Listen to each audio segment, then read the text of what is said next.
Olá pessoal, vamos para mais um encontro. Hoje nós providencialmente iremos meditar um pouquinho sobre os dogmas marianos e você que nos acompanha pela gravação, eu posso te dizer que essa aula foi gravada em um dia 13 de maio de 2025, dia em que comemorávamos Nossa Senhora de Fátima, né?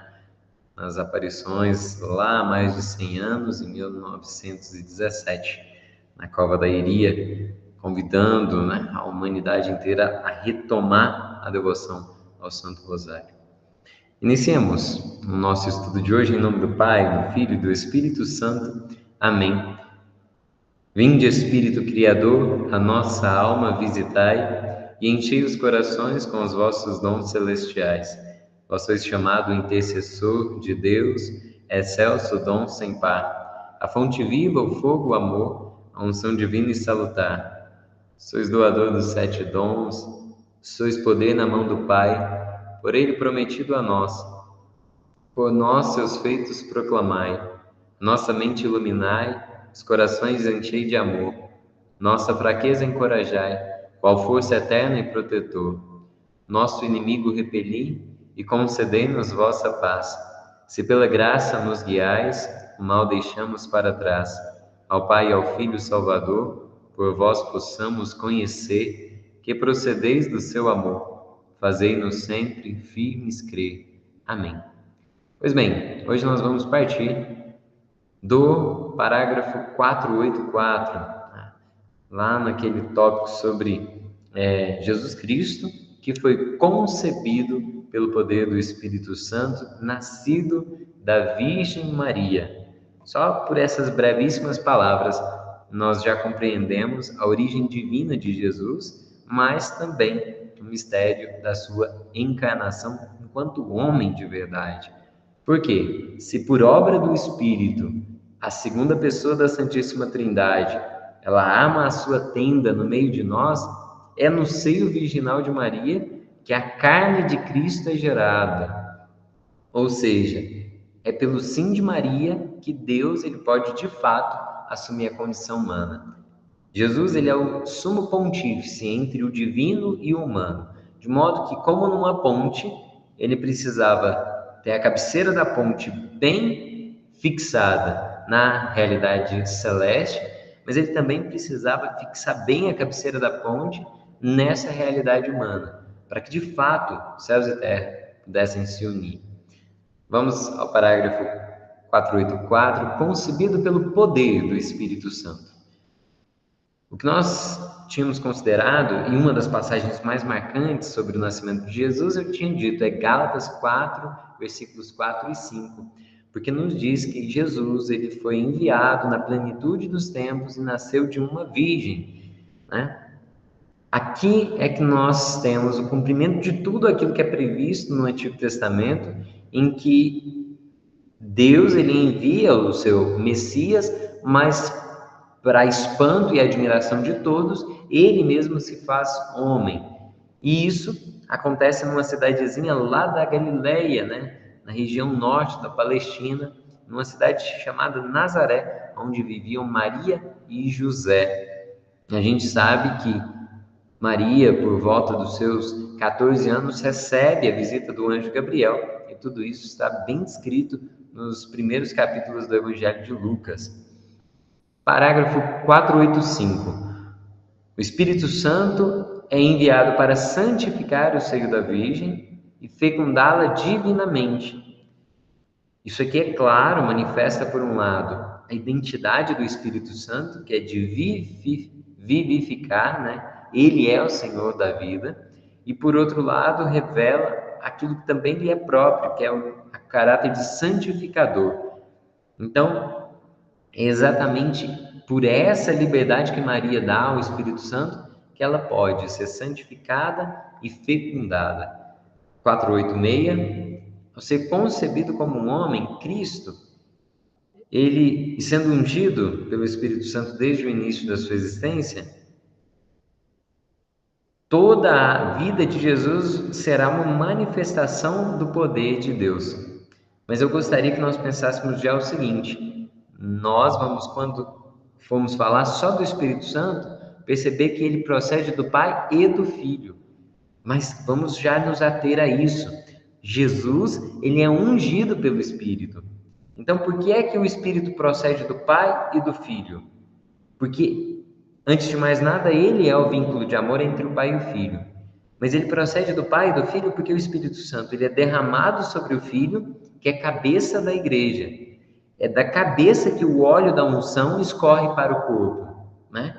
Então, a unção do Espírito que cai sobre a cabeça, que é Cristo, ela vai transbordar e ungir todo o corpo, que é a igreja, ok? Então, nascido da Virgem Maria, primeiro, essa fé que nós temos a respeito de Maria é, antes de mais nada, uma consequência da fé em Jesus Cristo, né? Agora sim, a predestinação de Maria. E aqui não estamos falando em predestinação no sentido de condicionar, né? De rejeitar a liberdade. Não, predestinação é no sentido de que existe um plano de Deus para cada um de nós, né? Se estivermos abertos à vontade dele, esse plano se realiza.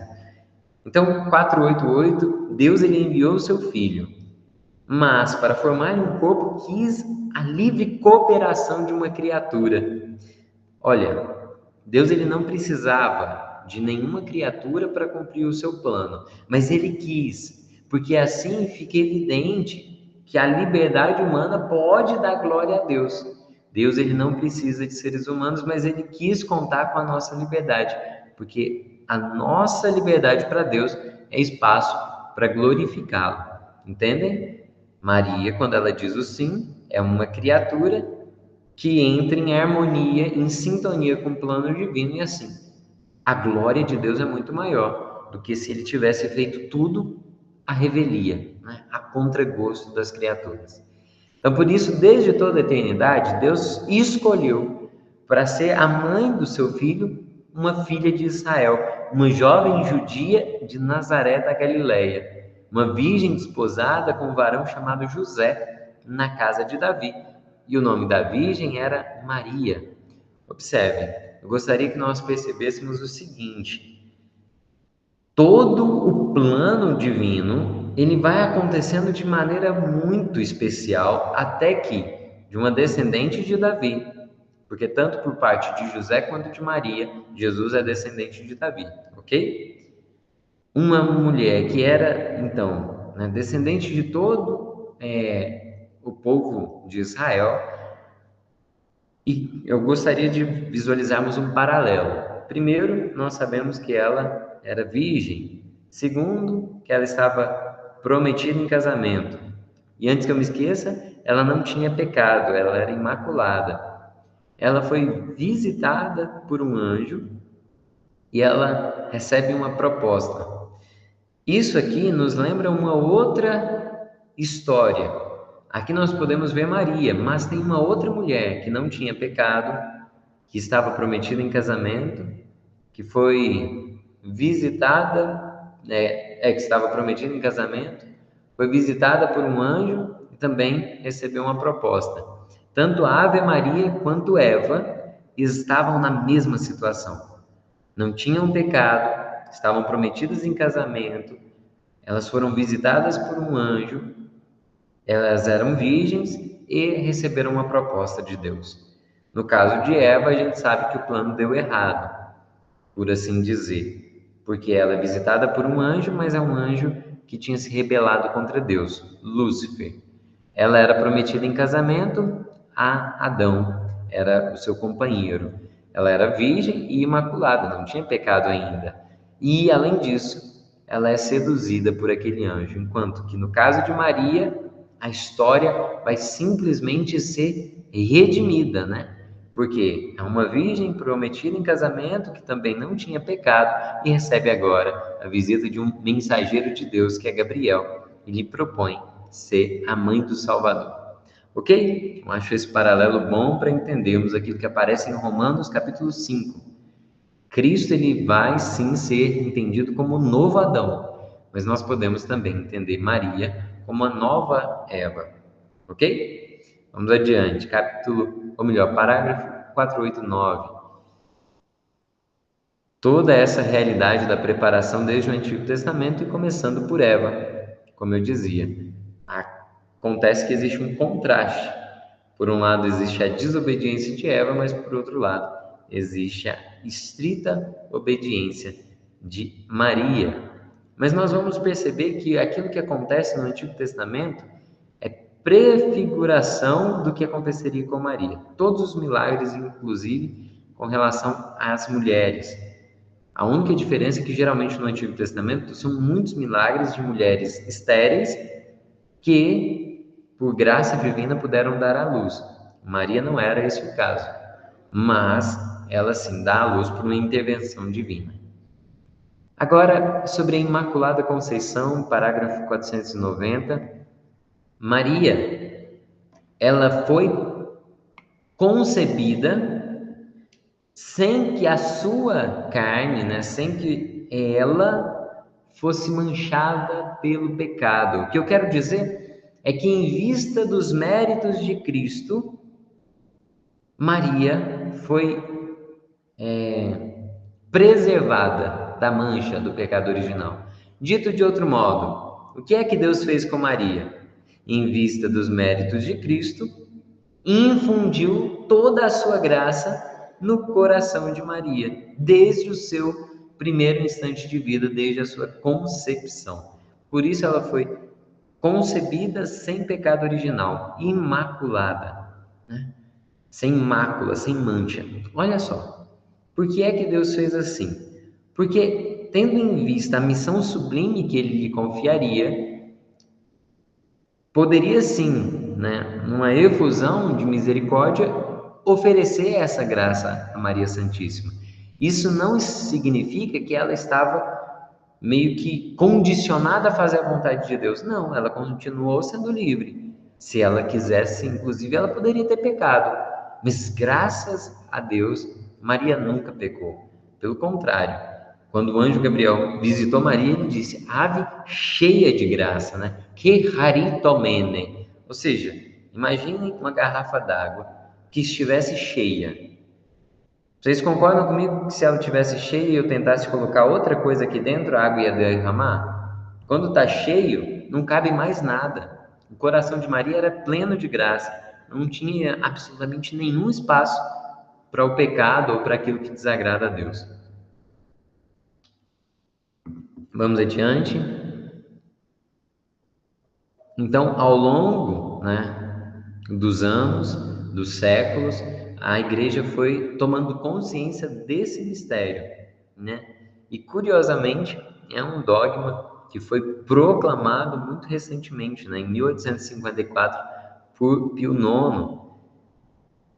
E é bonito percebermos exatamente essa expressão, né? A Beatíssima Virgem Maria, no primeiro instante de sua concepção, por singular graça e privilégio de Deus Onipotente, em vista dos méritos de Jesus Cristo, Salvador do gênero humano, foi preservada, imune de toda mancha do pecado original. Olha, Deus, ele realiza esse ato de bondade em Maria, repito, em vista dos méritos de Cristo. Então, Jesus é sim o Redentor de Maria. Vamos adiante. Esta santidade resplandecente, absolutamente única, da qual Maria é enriquecida desde o primeiro instante da sua concepção, lhe vem inteiramente de Cristo.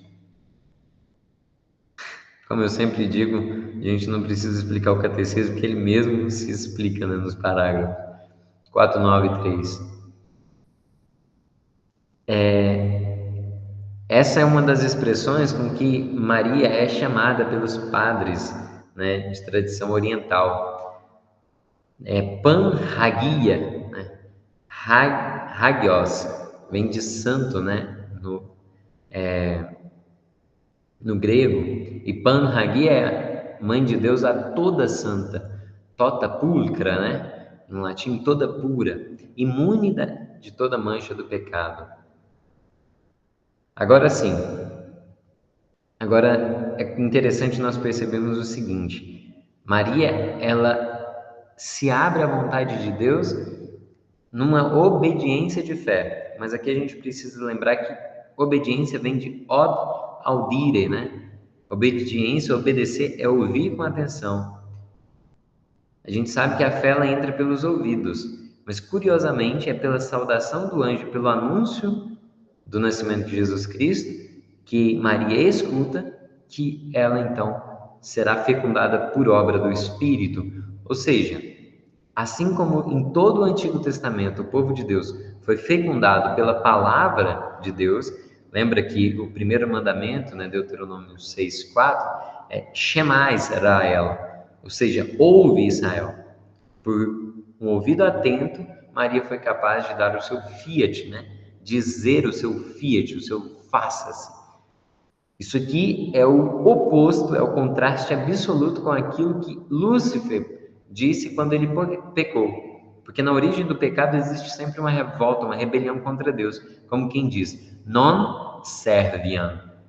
A revolta contra Deus é a do não servirei. Enquanto que Maria é o antípoda disso, né? O antípoda. Enfim, é o contraste disso.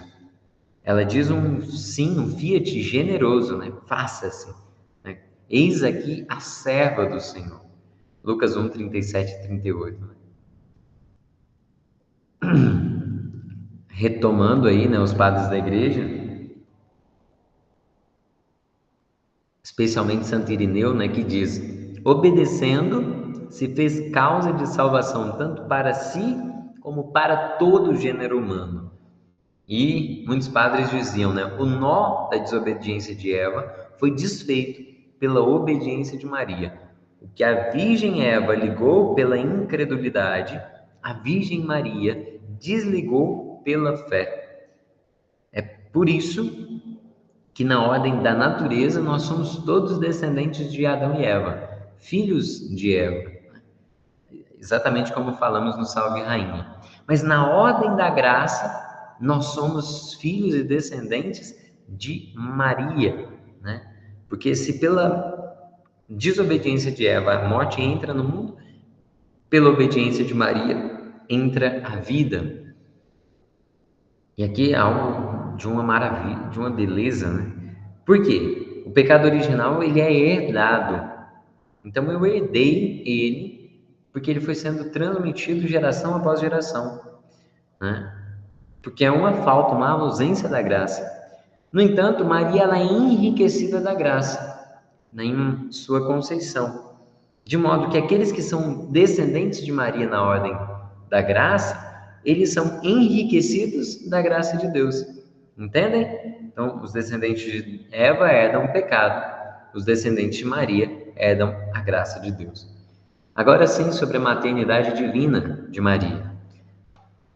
Em todos os casos, nós vamos perceber que Maria é chamada a mãe de Jesus.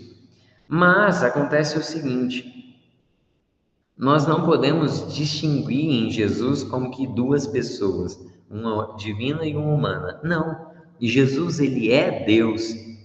Por isso, com efeito, aquele que ela concebeu do Espírito Santo como homem e que se tornou verdadeiramente o seu filho segundo a carne, não é outro que o Filho eterno do Pai, a segunda pessoa da Trindade, ou seja, Maria é sim a mãe de Jesus e Jesus, ele é Deus. Por isso a igreja confessa que Maria é verdadeiramente Theotokos, ou seja, morada de Deus. Theos, Deus, Tokos, né? Morada, casa. Maria é mãe de Deus. Isso aqui foi profundamente discutido nos primeiros concílios, mas especialmente no concílio de Éfeso, né? Para combater uma heresia que era a de Nestório, que dizia que Maria seria mãe só da parte humana de Jesus, como se Jesus fosse 50% Deus e 50% homem. Mas isso aqui é absurdo, porque inviabilizaria a salvação, né?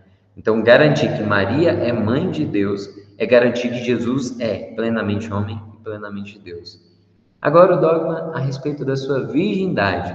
Isso aqui diz respeito diretamente à integridade com a qual Maria é preservada. Sim, porque Jesus, ele tinha poder enquanto filho de Deus, ele tinha poder para conceder à sua mãe um privilégio, né? Um dom especial.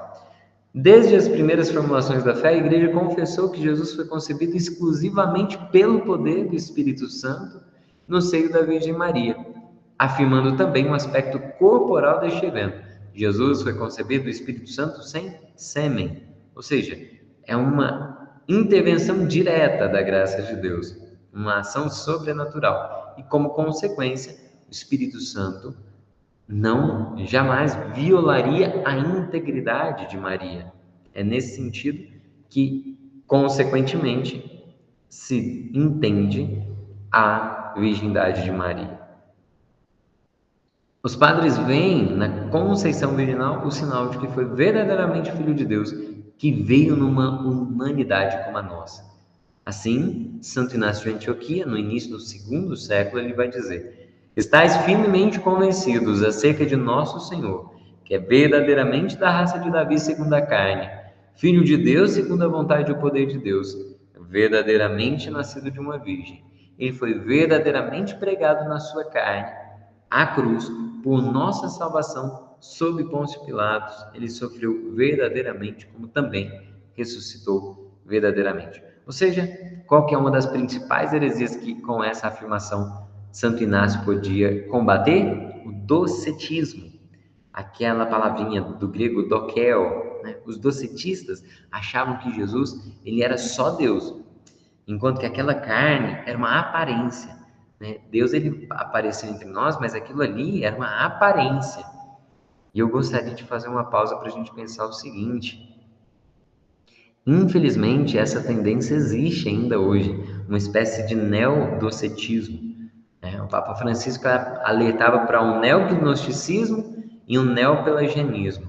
Mas eu gostaria de alertar, porque por trás desse neognosticismo existe uma tendência a nunca questionarmos a divindade de Jesus, mas quase que sempre a gente despreza a sua humanidade, como se tornar humano fosse um mal necessário, entende? Como se Deus ele não quisesse se fazer um de nós.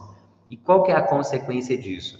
É que no fim das contas nós vamos inviabilizar a salvação, porque aquilo que não é assumido não é redimido, né? Essa frase ela é decisiva. Inclusive, se Jesus ele não se condicionasse na nossa humanidade, a nossa humanidade não poderia ser divinizada, entendem? O que é que isso significa? Vira e mexe, a gente tenta interpretar Jesus como sendo absolutamente impassivo. Basta olhar para as pinturas que a gente tem, sei lá, do período renascentista, quase uma infinidade de pinturas em que Jesus é retratado apenas no seu aspecto glorioso, como se ele nem tocasse o chão. Orígenes, inclusive, vai um pouquinho nesse sentido. Ele nem supunha que Jesus precisasse ir ao banheiro, né?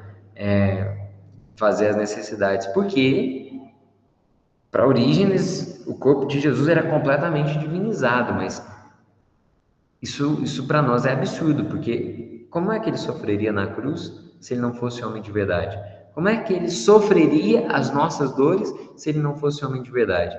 Por isso, muitos dos que foram assistir The Chosen ficaram um pouco em choque, porque talvez o Jesus muito humano retratado na série contraria um pouquinho aquelas características que nós tínhamos idealizado. E qual que é o problema disso? Nós começamos a acreditar que a nossa espiritualidade é uma espiritualidade desencarnada, quando na verdade o cristianismo é a religião da encarnação, a única religião que diz que Deus fez homem. Qual que é a consequência de uma mentalidade assim? A religião que ele vai praticar, ela se degenera em demagogia, em uma espécie de cisão da vida real com aquilo que é a religião. É como se existisse uma espécie de esquizofrenia entre a vida real e a vida religiosa. Deixa eu ser mais claro. Para quem tem essa concepção de preservar excessivamente aquilo que seria a glória de Jesus, né, a sua divindade, acaba desprezando o que é mais humano, o que é dessa realidade aqui na Terra. e esse não é o caminho da santificação. Né? Então, eu abro esse parênteses simples e puramente porque é uma das realidades e dos desafios do nosso tempo. Né? Enfim, o que eu quis dizer era simples e puramente para afirmar. Jesus, sim, ele teve uma carne como a nossa, ele teve sangue, ele teve músculos, ossos, ele ficava cansado, ele tinha o humor, ele precisava descansar, ele precisava se alimentar, ele precisava cuidar da sua saúde, exatamente como qualquer um de nós. Se quisermos agradar a Deus, nós precisamos glorificá-lo com o nosso corpo, né? Confortar e portar Cristo, né? Nos nossos corpos, para assim glorificarmos a Deus com tudo que somos, espírito, alma e corpo. Vamos adiante.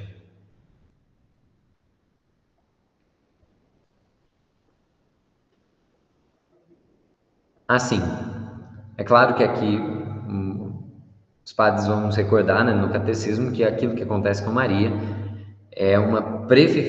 já havia sido previsto no Antigo Testamento, principalmente no livro de Isaías, mas também nós sabemos que é importante garantir essa realidade virginal com relação à integridade que foi anunciada a José. Né? José, não precisa ter medo. O que aconteceu, o que vai nascer de Maria foi gerado pelo Espírito. Enfim, eu insisti tanto na encarnação porque toda vez que existe um problema com relação a Maria, consequentemente passa a existir um problema com relação a Jesus. Vamos pensar um pouquinho. Existem irmãos nossos que são cristãos, mas eles têm um problema direto com a humanidade de Jesus. Por quê? O problema com a humanidade de Jesus faz rejeitar Maria como mãe de Deus, faz rejeitar os sacramentos, faz rejeitar, sobretudo, a Eucaristia, que é o corpo de Cristo, faz rejeitar a igreja naquela dimensão visível, porque a igreja é o corpo místico de Cristo, faz rejeitar os santos, porque os santos são a continuação da encarnação de Cristo na história, faz rejeitar as imagens, porque elas são a sinalização visível do Deus invisível. Entende que todos esses problemas que eu listei são, no fim das contas, um único problema? Um problema com relação à carne de Cristo? Padre Paulo Ricardo ele vai dizer no curso Porque Eu Não Sou Protestante que essa talvez seja uma das razões, ou seja, o ponto nodal, né, um ponto nevrálgico assim, com relação a todo o desentendimento do ponto de vista protestante.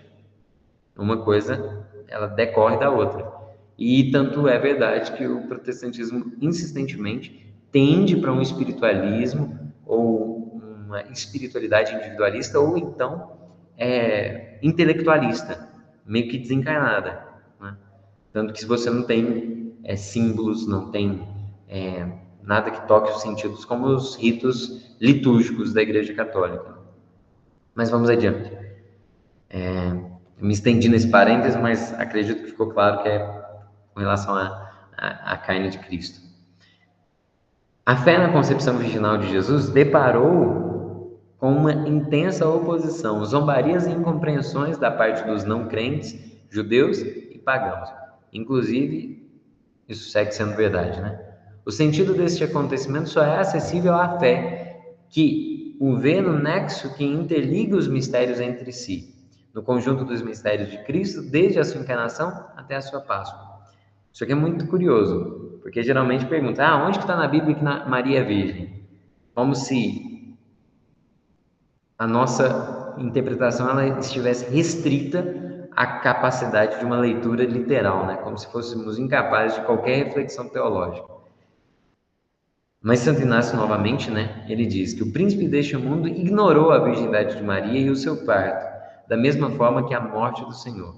São três mistérios proeminentes que se realizaram no silêncio de Deus. Isso é muito bonito, né? O príncipe deste mundo ignorou. Ou seja, isso aqui nem Satanás teve notícia disso, né? Porque permanece na liberdade absoluta de Deus. Maria sempre virgem, ou seja, além de é ser virgem antes, durante, é virgem depois do parto, né? E com relação a essa experiência, vamos lá. Com relação a ser imaculada, nós temos a expressão grega kecharitomene, que é cheia de graça. Com relação ao dogma de ser mãe de Deus, temos a expressão Theotokos, que é morada de Deus. Com relação à virgindade de Maria, nós temos essa expressão, né? Aipartenos. Aipartenos significa sempre virgem. Essa é uma realidade bastante interessante, porque inclusive se liga àquela argumentação que geralmente temos que fazer para esclarecer que Jesus não teve outros irmãos, que Maria não deu à luz a outras crianças, né? E pensar que essas afirmações nascem pura e simplesmente de uma leitura descontextualizada do próprio Evangelho, né? Em que se ignora que a expressão hebraica para irmãos, ela se refere a todos aqueles parentes próximos, né? Mas enfim, vamos adiante.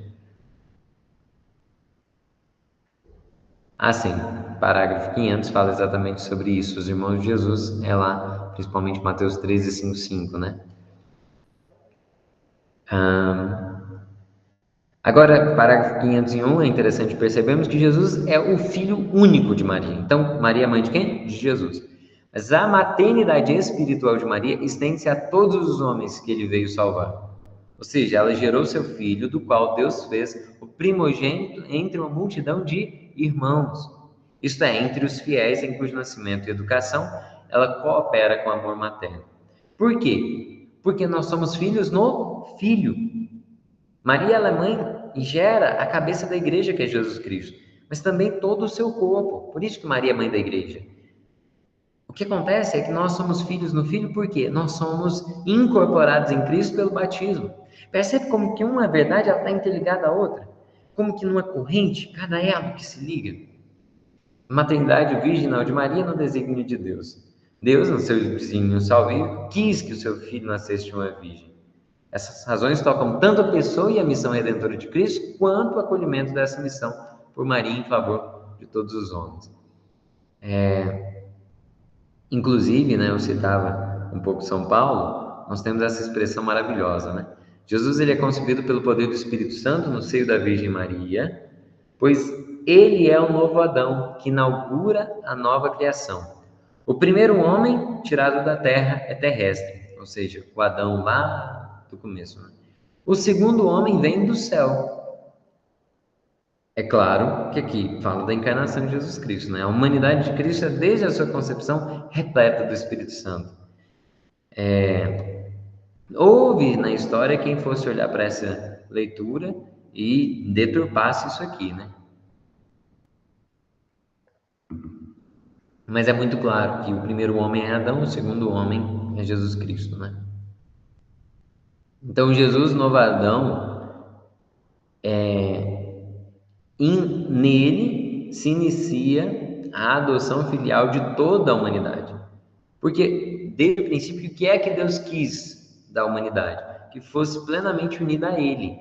Então, Deus nos cria para sermos, Deus nos cria em vista da adoção filial em Jesus Cristo. É claro que, então, muito antes de qualquer coisa na história do mundo acontecer, Deus, no seu desígnio eterno, já sabia: olha, um dia Maria vai nascer e ela será a porta pela qual a salvação vai entrar na humanidade. Né? Maria, ela é virgem porque a sua virgindade é o sinal da sua fé, absolutamente livre de qualquer dúvida e de sua doação sem reservas à vontade de Deus. Isso aqui não dá para ser simplesmente compreendido e constatado, né, por uma dedução de uma série de silogismos, né? Pelo contrário, é a manifestação da bondade de Deus por consequência da fé de Maria, né? Agora sim, Maria é ao mesmo tempo virgem e mãe, por ser a figura e a mais perfeita realização da igreja. A igreja torna-se também ela mãe, por meio da palavra de Deus que ela recebe na fé. Pois pela pregação e pelo batismo ela gera para a vida nova e imortal os filhos concebidos do Espírito Santo e nascidos de Deus. Ela é também virgem que guarda íntegra e puramente a fé dada ao seu esposo. O que a gente pode olhar? Lá para o Apocalipse 12. Lembra Apocalipse 12? Uma mulher revestida de sol, as estrelas debaixo dos pés, né? A lua debaixo dos pés. Aquela mulher do Apocalipse, ela tanto é imagem de Maria, quanto ela é imagem da igreja. Porque Maria e a igreja são como que uma realidade similar no plano salvífico. Isso aqui é muito bonito, assim, interpenetração, o mistério da fé em Maria e na igreja. E não é por acaso que os nossos irmãos que rejeitam a igreja católica também tendem a rejeitar Maria. Então, nós temos aí um resumo. E, infelizmente, se a gente for passar pelos mistérios da fé, os mistérios da fé, os mistérios da vida de Cristo, vamos mais uns minutinhos. No tocante à vida de Cristo, né? Os principais mistérios são da encarnação e da Páscoa. Aqui é importante a gente ressaltar o seguinte: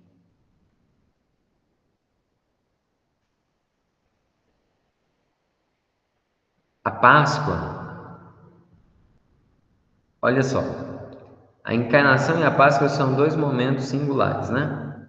Vamos pensar o seguinte: um primeiro mistério, a gente chama de mistério porque não é possível que nós sejamos capazes de compreender todo o significado de Deus se tornar homem.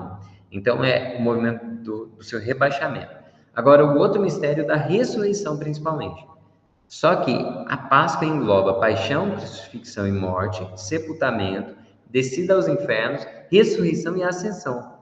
É uma parábola, né? Sabe esse movimento aqui?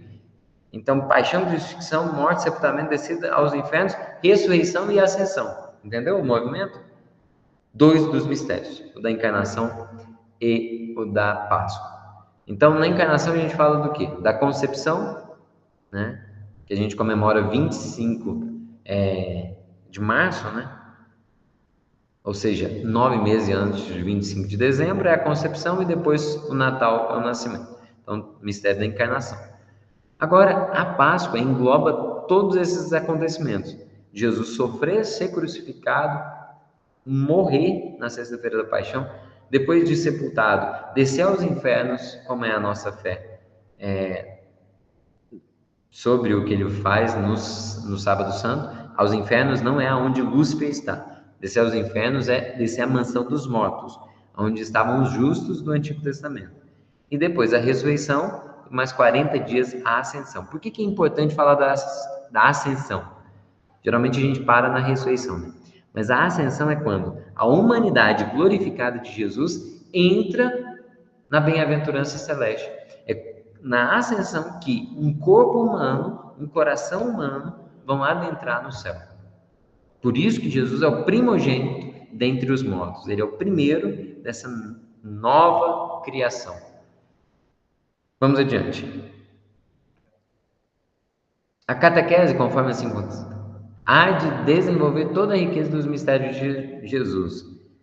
Então, os mistérios da vida de Cristo, os mistérios do tempo que ele viveu em Nazaré e o tempo da sua vida pública, dos 3 anos de apostolado.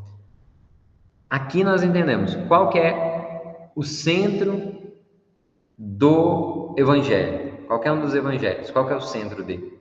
A Páscoa.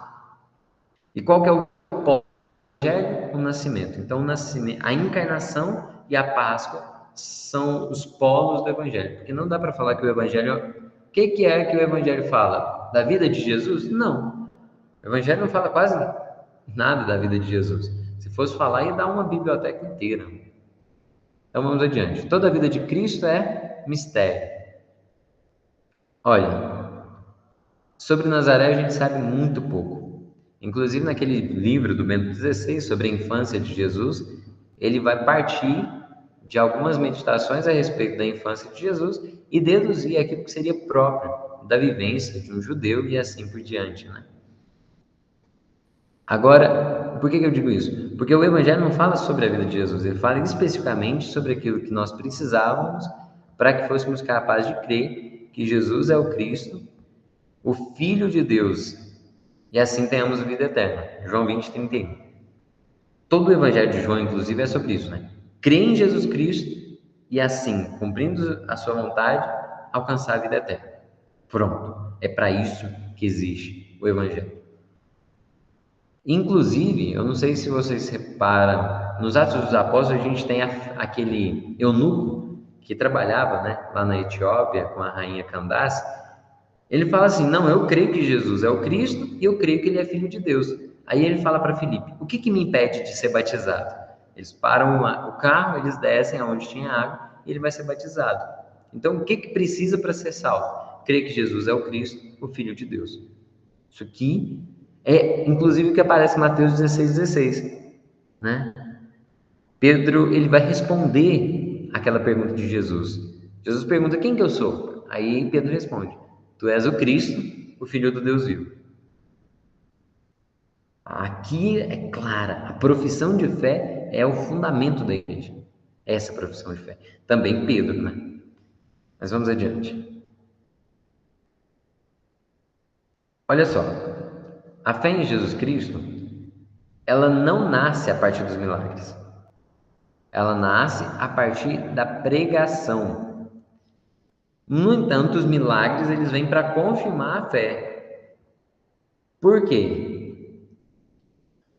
O que acontece é o seguinte: todos os apóstolos, eles não vão simplesmente sair anunciando um conteúdo ou uma teoria a respeito de Deus. Os apóstolos, eles dão testemunho, que é diferente. Eles não dão workshop, curso, seminário, eles não fazem isso. O que eles fazem é dar testemunho. O que é que o povo que viveu com Jesus e que testemunhou a ressurreição dele vai testemunhar? Que aquele homem que foi grande em obras, palavras e milagres, Deus o ressuscitou dentre os mortos. Então, o que o cristão ele faz? Para que existe igreja? Por que tem que ter cristão para a fé em Jesus Cristo ser disseminada? Não basta os vídeos no YouTube e os livros que existem nas bibliotecas? Por que a gente tem que fazer alguma coisa? Porque a fé ela depende do testemunho. Lembra que eu falei que a fé entra pelos ouvidos? É pela pregação e pelo testemunho. Racionalmente eu chego na conclusão que Deus existe. Mas então por que tem uma multidão na humanidade que ainda não crê em Jesus Cristo? Porque precisa que alguém de carne e osso chegue diante da pessoa e testemunhe: eu tive um encontro pessoal com Jesus Cristo. Isso aqui é diferente, né? Talvez a gente precisasse meditar para entender o que isso significa. Então, os traços comuns dos mistérios de Jesus. Toda a vida de Cristo é revelação do Pai, né? Por isso que ele vai falar para Filipe: quem me vê, vê o Pai. E isso aqui se confirma, inclusive, né, tanto pela eleição do batismo de Jesus Cristo, né? Este é o meu filho amado, no qual pus o meu agrado, quanto na transfiguração do Monte Tabor. Ou seja, Jesus Cristo é a palavra pronunciada do Pai. A palavra se fez carne. Então, a palavra sobre quem? Sobre Deus Pai. Toda a vida de Cristo é mistério também de redenção, ou seja, primeiro, Jesus Cristo se encarnou para quê? Para nos fazer conhecer a Deus, a plenitude da revelação. Segundo, para nos redimir, porque alguém tem que morrer para que nós tivéssemos a vida eterna. O preço do pecado não é a morte, então alguém tinha que morrer. Mas se a gente que tem culpa morresse, serviria para salvar alguém? Não, ia ficar neutro, zero com zero. Agora, se alguém que morresse, mas que não tivesse méritos o bastante, ou seja, que não merecesse a morte, vocês concordam que ele ia redimindo a humanidade e ressuscitaria? Porque não tinha culpa, ele não tinha crime nem pecado? Pois é. Então a redenção ela vem antes de tudo no sangue da cruz. Por isso que a gente entende que a igreja é concebida na sexta-feira da paixão. Então, quando Jesus ele esvaziou-se de si, não fez do seu ser igual a Deus uma usurpação, ou seja, um roubo, né, uma pilhagem, ele não tomou posse dessa igualdade com Deus, ele já nos redimia.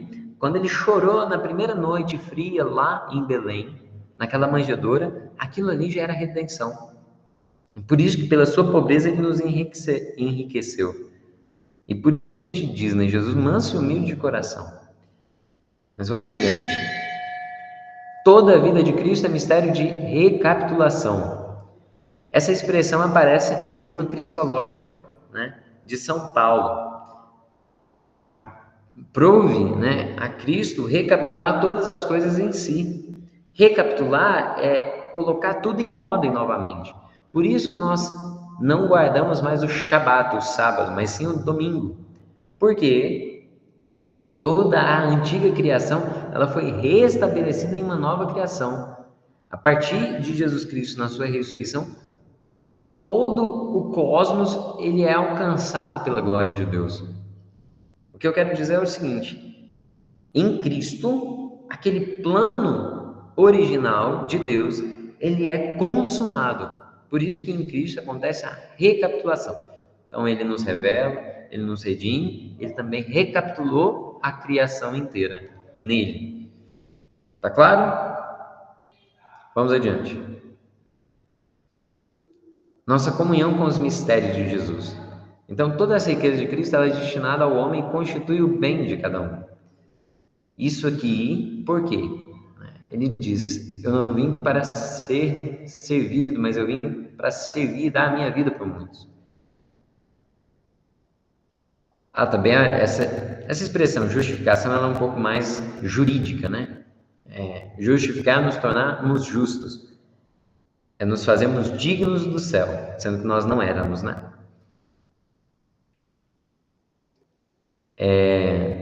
Todas as realidades nos garantem o caráter de Jesus que nos quer enriquecer com a sua vida imortal.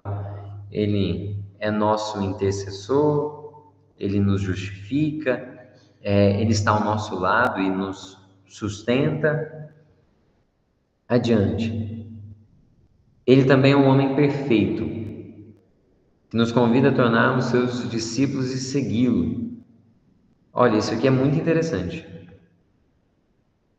Né? Quando aquele homem chega para Jesus e pergunta: Mestre, o que eu devo fazer para ser perfeito? Ou para ter a vida eterna? Jesus diz: Não, você cumpre os mandamentos. Aí ele falou: Não, mas isso eu já faço. Então ele diz: Vai, vende o que tem e dá aos pobres. E assim você vai ter um tesouro no céu, né? Ou para o outro ele diz: Vem e segue. Olha só, o homem perfeito é Jesus Cristo. Mas aqui nós temos duas dimensões. Primeiro, uma dimensão moral. O que São Paulo diz: Tende em vós os mesmos sentimentos que havia em Cristo Jesus. Eu, como cristão, devo me tornar semelhante a Cristo. O que Jesus faria nessa situação concreta? Mas tem uma outra dimensão, que não é moral. É que a nossa identidade de filhos de Deus, ela é plasmada em nós, ela é forjada em nós por obra do Espírito Santo para formar em nós essas feições do Cristo. É como se Deus, se ele fosse nos julgar assim, é como se ele pegasse uma foto de Jesus e olhasse para a nossa cara. Quanto você pareceu com Cristo? Quanto mais você parecer com Cristo, maior vai ser a sua chance de entrar no céu, entendeu?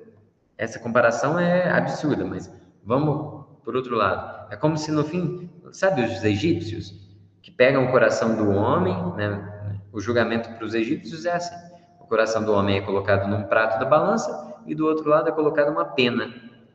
Então só são salvos, por assim dizer, aqueles homens e mulheres que tiveram um coração nobre, valente, um coração valoroso, que é leve. O nosso coração ele vai ser colocado num prato, do outro lado vai estar o coração de Jesus. Nós devemos buscar nos assemelharmos a esse coração. Por isso, ele é um homem perfeito. Tudo que em Cristo viveu foi para que nós pudéssemos viver. E para que ele vivesse em nós. Então, por sua encarnação, o Filho de Deus, de certo modo, se uniu a todo homem. Isso tanto é verdade que aqui mesmo o Catecismo já nos recorda do sacramento da comunhão. Inclusive, aqui a gente encerra, né? Então, para o nosso próximo encontro, 522 em diante. E aí sim, do 522 em diante, eu vou ser bem mais sucinto e objetivo para a gente seguir bastante, né? Mas olha só, com relação a esse parágrafo 521, ninguém pode, depois que Jesus assumiu a nossa condição, falar que ele não conhece as nossas dores. Ah, não, Deus não sabe o que eu tenho passado, ele não sabe, ele não conhece esse meu sofrimento. Mentira. Jesus, ele tanto sofreu no nosso lugar, quanto sofreu a nossa dor. E isso tudo ele sofreu para que ele pudesse nos comunicar a sua vida. E assim eu encerro esse nosso encontro, elevando a Deus uma súplica, de que em nós seja forjado esse coração semelhante ao coração de Cristo, para que tenhamos em nós essas feições que havia em Cristo, a tal ponto que a nossa configuração a Ele nos faça mais dignos de sermos chamados filhos de Deus. Até o nosso próximo estudo.